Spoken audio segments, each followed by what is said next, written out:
I just had a really important realization, I think. For many years, I've been using the strategy of when I'm doing a workout that I started by dancing, because dancing is just so much fun that I want to basically do it. And it's a problem that I stopped doing it. And then, because I want to do this, and then after that, I always do my normal workout, like doing push ups and stuff, which is a lot less fun than dancing. But because the first thing that I'm doing is something that I really want to do, it is easy to start. And once you manage to start, you have basically set up an environment where you have a specific trigger that can be easily set up.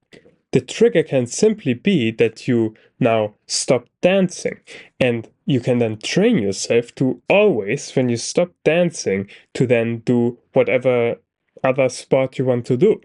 So there is no question of when would you do this other sport.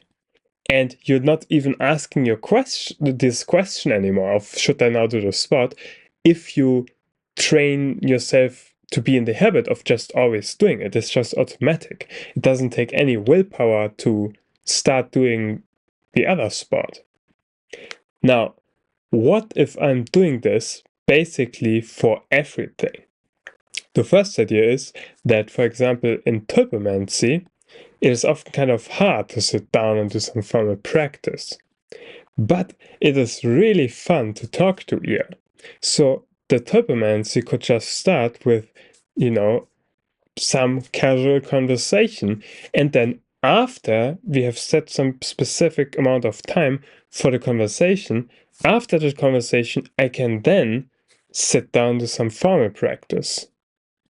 And with formal, I just mean something like, do some specific visualization, which is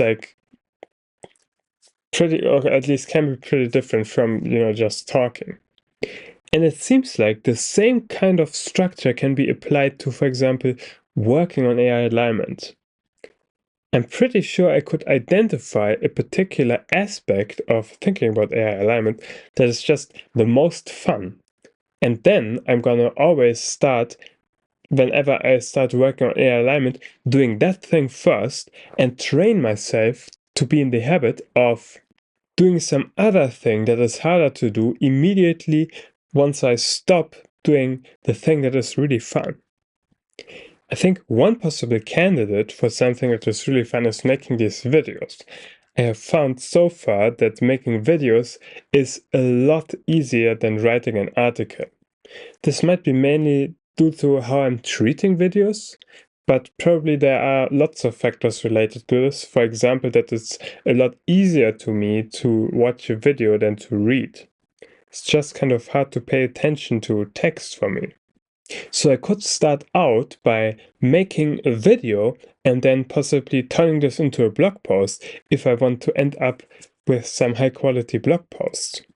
Well, honestly, this video idea thing is probably way better than as just serving as a starting point. I feel like I should basically use it all of the time in order to make myself improve my thinking capabilities. Because then I can look back at what was the thing I said and do this whole process a lot quicker than if I were to write everything down. And also, it's a lot easier with the current setup I have to, for example, draw something with my overhead camera and interactively point at the things that I'm explaining right now, which seems to make at least some things easier when I want to have a particular image and want to show something. Another potential candidate for something that's really fun to do is just to sort of do ideation of what are specific problems in AI alignment and how could we solve them? What are some cool, crazy ideas that maybe could work out or maybe not? Like, that is normally also a fun thing to do, at least for me. So that might also be a good starting point, that each day I start out with just trying to generate a bunch of ideas, doing something like John Wentworth's framing exercises. Another thing that's normally really fun for me is consume some sort of material that I think might have some insight that is tangentially related to AI alignment in such a way that when I watch that material or read it or whatever, then I will have lots of ideas about things that I could try in AI alignment. And normally then I get really excited about writing them down and working on them. For example, this happens a lot when I'm reading the sequences.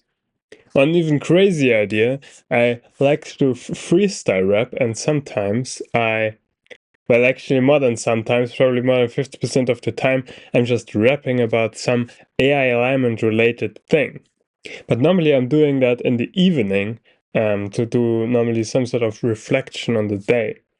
I could also start it when I'm working on AI alignment to do that for 5 minutes with a specific goal of generating sort of ideas or something like that, combining multiple things that I like.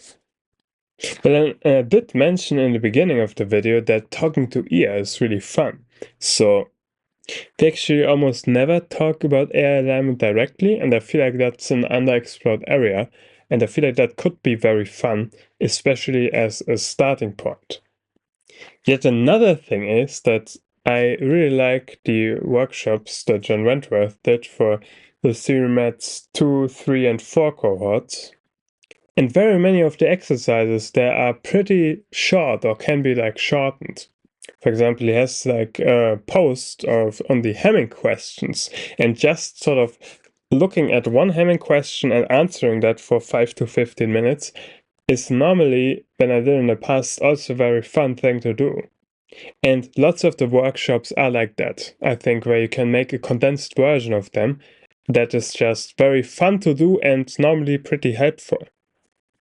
I think there was some sort of German ruler a few hundred years ago who was saying that every person in the kingdom always can know what the king is doing because he's just following a very strict routine every day. So if some sort of peasant looks at the clock tower in the town where they live, then they can infer what is the king doing based on the time that they see. And this seems kind of correct to me. It seems like a lot of the effort of doing the right things can be removed by just making them a habit and just executing without needing to make a difficult decision to do the right thing. You want to identify a chain of things that if you do this chain of things, it will be a good thing. And then just train yourself to, after some event happens, like you're waking up, you're going to do the first thing. And after you finish the first thing, and you need to define what it means to finish the first thing, there needs to be some concrete, very exact event that triggers, or that can be used as a trigger for then starting the next event. And if you do this and you stick for it for long enough, such that all of this process of executing the next task becomes automatic, there will be no more self-overcoming happening at all, or at least not to nearly the same extent. You will just do this automatically, like a machine that's designed and programmed to just perform these tasks, because that's what the brain is. It's a machine that can be programmed, for example, by training habits into it.